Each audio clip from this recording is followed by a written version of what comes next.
ጤናና ሰላማችሁን ፈጣሪ አብዝቶ እንዲሰጣችሁ ሁሌም የሚመኘው አወል ስሪንቃ የግብርና ፕሮግራም ነው። አወል ስሪንቃ የግብርና ፕሮግራም ሁልጊዜ ስለ ግብርና ብቻ ግንዛቤ እየፈጠረ ያለ ቋሚ የግብርና ፕሮግራም ነው። አወል ስሪንቃ የግብርና ፕሮግራም ዛሬ ይዤ የመጣሁት በአሳ ዙሪያ ነው ያገኘሁትን መረጃ ማካፍላችሁ።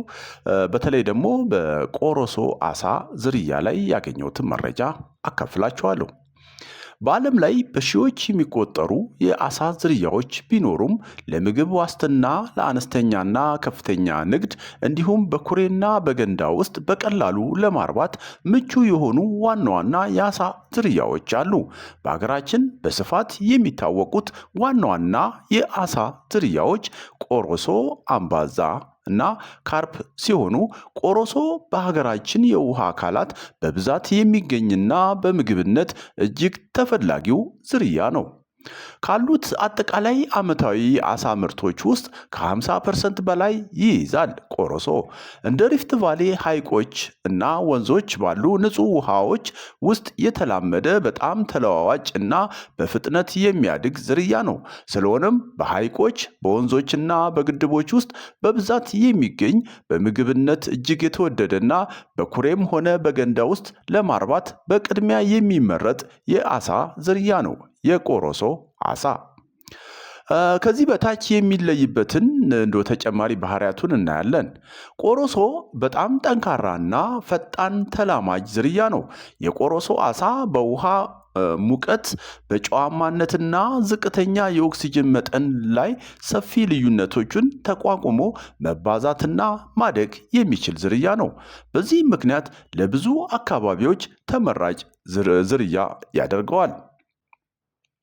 እንደ ጫሞ ሐይቅ ባሉ የተፈጥሮ የውሃ አካላት ውስጥ ብዙውን ጊዜ ከ19 እስከ 43 ሴንቲሜትር ርዝመትና ከ300 እስከ 500 ግራም መጠን እንዳላቸው መረጃዎች ይገልጻሉ።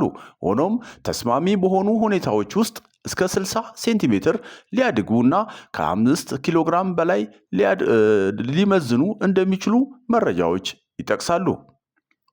ስጋው በጣም ጣፋጭና ነጭ ሲሆን አጥንቱ አነስተኛ በመሆኑ ለፊሊቶ አሰራር ይመረጣል። ያው ፊሊቶ የምንለው በጥሬው መልኩ ሊሆን ይችላል።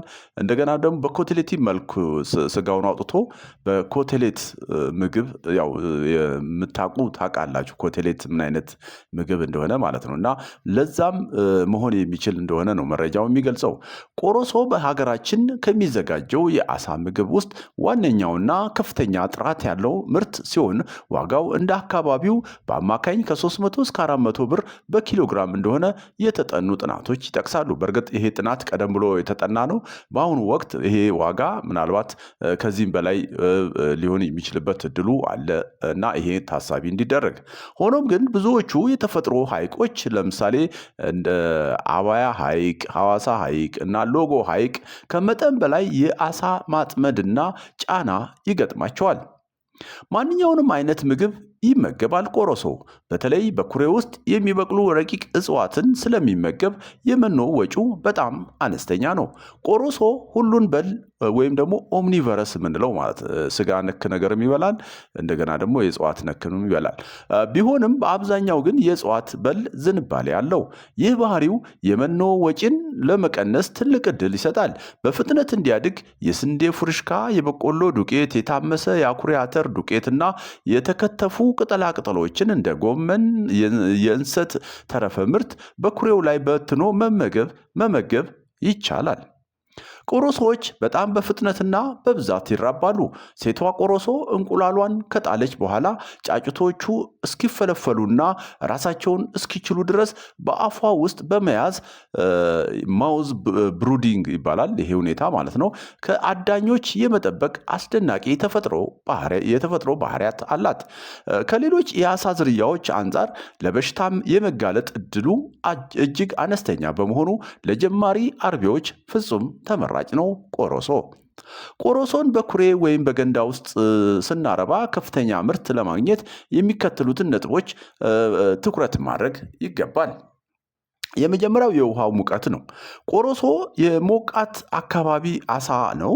በፍጥነት እንዲያድግና የምግብ ፍላጎት ከፍተኛ እንዲሆን የውሃው ሙቀት ከ25 እስከ 30 ዲግሪ ሴንቲግሬድ ቢሆን ይመረጣል።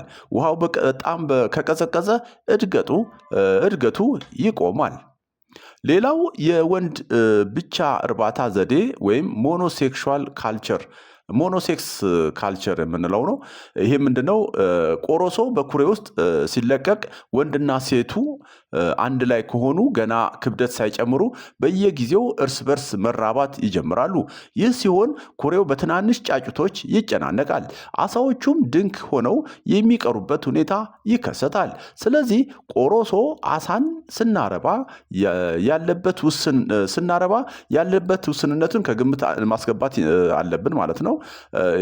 ይሄ ምንድነው? ቀደም እንግዲህ የወንድም ብቻ እርባታ ላይ ትኩረት ማድረጉ ሴቶቹ በአብዛኛው የሚመገቡትን እንትን ወደ ሪፕሮዳክቲቭ ፕሮሰስ የመሄድ ነገር ይኖራል። ወንዶቹ ደግሞ በአብዛኛው የሰውነት ግንባታ ላይ ያወሉታል የሚመገቡትን መኖ እና ከዛ አኳያ ወንድም ብቻ ማዕከል ያደረገ እርባታ ብናካሄድ ትርፋማ እንሆናለን የሚለውን ለመግለጽ ያህል ነው። ይህ ምንድነው? ያው የወንዶ ቆሮሶች ለምርት ትልቅና የበለጠ ማራኪ ናቸው።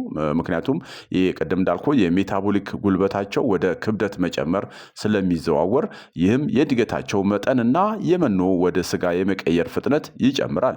ወንዶች በፍጥነትና በትልቅነት ያድጋሉ። እንደዚሁ ደግሞ ለአምራቹ የበለጠ ትርፋማና ለሸማቹም የበለጠ ተቀባይነት ስላላቸው አብዛኛውን ወንዱን መርጠን ወንዱ አሳ ላይ ብቻ ትኩረት አድርገን ብናረባ የተበለጠ ትርፋማ እንሆናለን ለማለት ያህል ነው። ስለሆነም ለንግድ የሚሆኑ የቆሮሶ እርባታ ላይ ወንዶችን ብቻ ለይቶ ማሳደግ ወይም ሞኖሴክስ ካልቸር ይመረጣል። ወንድ ቆሮሶዎች ከሴቶቹ በበለጠ ፍጥነት ያድጋሉ። ቅድም እንደጠቀስኩላችሁ ጉልበታቸውንም ለመራባት ሳይሆን ስጋ ለመስራት ብቻ ስለሚጠቀሙበት በአጭር ጊዜ ከ400 እስከ 500 ግራም ክብደት ያመጣሉ። ወንዱን ከሴቷ ለመለየት ሁለት መንገዶች አሉ። አንደኛው ሆርሞንን በመጠቀም ሲሆን ሁለተኛው ደግሞ በእጅ ጣት በሚደረግ ንክኪ መለየት ይቻላል። ይሄ ምንድነው? የሴክሹዋል ኦርጋናቸውን በእጅ በጣት በመዳበስ የሚለይበት ሁኔታ ነው ያለው ማለት ነው። ይሄ ምንድነው? በሆርሞን የመለየት መንገዱ በአብዛኛው ከፍተኛ ለሆነ የአሳ እርቢ የምንጠቀምበት መንገድ ሲሆን ከፍተኛ ወጪም ይጠይቃል። ለአነስተኛ እርቢ ደግሞ አሳዎቹ ከ30 እስከ 50 ግራም ሲደርሱ ወንዶቹንና ሴቶቹን በእጅ ጣት በሚደረግ ንክኪ በእይታ መለየት እንችላለን። የወንዱ ብልት አንድ ሾጣጣ ቅርጽ ያለው አንድ ቀዳዳ ብቻ ያም ለሽንትና ለወንድ ዘር ፍሬ መውጫ የሚሆን ሆኖ ይታያል ማለት ነው። አንድ ቀዳዳ ብቻ ማለት ነው። የሴቷ ግን የበለጠ ክብ ወይም ሞላላ ሲሆን በመሃል ላይ ትንሽ አግድም ክፍተት ከሽንት ቀዳዳ ጎን ለጎን ያሳያል። በዚህ መሰረት እየለዩ ሴቶቹን በመለየትና በማውጣት ወንዶቹን ብቻ ወደ ማርቢያው በመጨመር የአሳ ምርታችንን የተሻለ ማድረግ ይቻላል ለማለት ያህል ነው። ከዚህ ባሻገር የአሳ እርቢ ሂደታችንን ከዶሮ ጋር ማስተሳሰር ከዶሮ እርባታ ጋር የማቀናኘት በጣም አዋጭ ነው። የዶሮ እርባታ ላይ ከተሰማሩ የቆሮሶ እርባታን ማጣመር ወጪን ይቀንሰዋል። ይህም የዶሮ ቤቱን በከፊል በቆሮሶ ኩሬው ላይ በማንጠልጠል ወይም አጠገብ በመስራት የዶሮ ኩስ በቀጥታ ወደ ውሃው እንዲወድቅ በማድረግ ኩሱ ውሃውን በማዳበሪያነት በማበልጸግ የቆሮሶ ዋነኛ ምግብ የሆኑትን ረቂቅ እጽዋት አረንጓዴ አልጌዎችን ማለት ነው በከፍተኛ ሁኔታ ያራባል። ቆሮሶ ይህንን የበላ ስለሚያድግ የአሳ መኖ ወጪውን እስከ 60 በመቶ መቆጠብ ይቻላል። ይሄ እንግዲህ የዶሮ እርባታንም ከአሳ እርባታ ጋር በማስተሳሰር የተሻለ ነገር መፍጠር ይቻላል የሚለውን እንደው ለመግለጽ ያህል ነው። ይሄን ካልኩኝ ስለ ቆሮሶ አሳን ስናረባ ያለበት የተወሰነ ውስንነት አለ። ይሄ ምንድነው? አነስተኛ የመጠን ሳይዝ ያለው ነው። በብዛት ረጅም አይደለም። እንደ አምባዛ አይነት እንደ ሌሎች ዝርያዎች ቁመት የለውም። ቁመቱ ውስንነት አለበት። እንደዚሁ ደግሞ አንዳንድ ጊዜ የዘገየ የእድገት ሁኔታም የሚታይበት ሁኔታ አለ። ለመራባት ፈጣን ነው፣ ቶሎ ይራባል። የእድገት ሁኔታው ግን በተለይ ቀዝቃዛማ ሁኔታ ካለ ቶሎ የማያደግ ነገር አይታይበትም። ከሚፈለገው በላይ በተደጋጋሚ መራባት ይታይበታል ማለት ነው። ይህም የሆነበት ምክንያት ምንድነው? ከፍተኛ መጠን ያለው ሜታቦሊክ ኃይል ወደ እርግዝና ሴት ቆሮሶ ለመባዛት ስለሚሄድ ማለት ነው የእድገታቸው መጠን ይቀንሳል እና የመኖ ወደ ስጋ የመቀየር ሁኔታም ይቀንሳል። ይሄ እንግዲህ ቆሮሶን ስናረባ ያለበት ውስንነት እንደሆነ ለመግለጽ ያህል ነው። ዛሬ እንግዲህ ስለ ቆሮሶ አሳ ያገኘሁትን መረጃ በተወሰነ መልኩ ግንዛቤ ለመፍጠር ሞክሬያለሁ ብዬ ተስፋ አደርጋለሁ። በቀጣይ አወል ስሪንቃ የግብርና ፕሮግራም የተጠየቁ ጥያቄዎች አሉ። በትርንጎ ላይ ብሰራለን እና የመሳሰሉት አሉ። ወረፋ ይዟል፣ በሰዓቱ ተዘጋጅቶ ይቀርባል። አወል ስሪንቃ የግብርና ፕሮግራም እንዲህ እያለ ይቀጥላል። በግብርና ላይ ኢንቨስት እያደረጋችሁ ያላችሁ ፕሮዳክታችሁ ማስተዋወቅ የምትፈልጉ አወል ስሪንቃ የግብርና ፕሮግራምን መጠቀም ትችላላችሁ። በሩ ክፍት ነው። በመጨረሻም አወል ስሪንቃ የግብርና ፕሮግራም ለሀገራችን ሰላም ይመኛል። ባይ ባይ።